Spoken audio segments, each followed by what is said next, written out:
The cactus cat. The cactus cat has long, thorny hair, like the spines of the cactus plant. Its tail is divided into two prongs, like the arms of a cactus. Forearms are distinguished by sections of sharp bone, keen as razors. The cat uses these to slash the base of its favorite plant, causing the sap to run.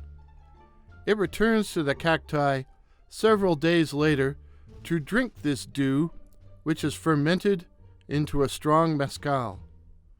Soon drunk, the cat can be heard yowling as it staggers across the desert under the rays of a full yellow moon.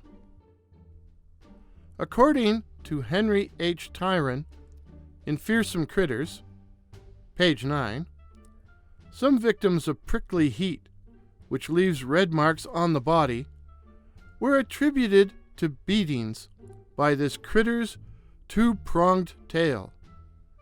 Veteran prospectors and desert rats viewing the corpse would nod their heads sagely and say, "It was the cat."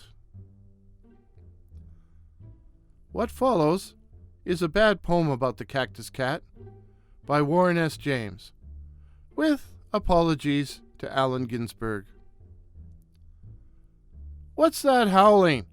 What's that yowling? Must be the cat. What drinks mezcal? Hard alcohol. Must be the cat.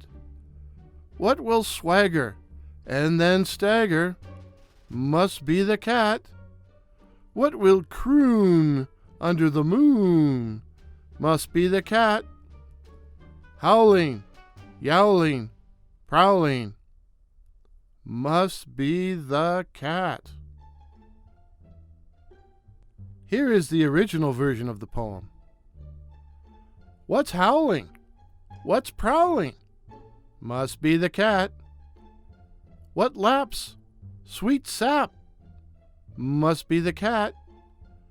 What swaggers? What staggers? Must be the cat.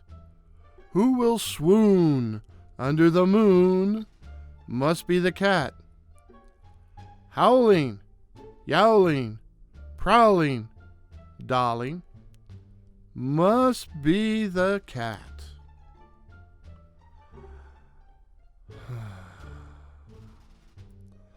A nice cold cerveza would go good now. In fact, it would be the cat's meow. Meow.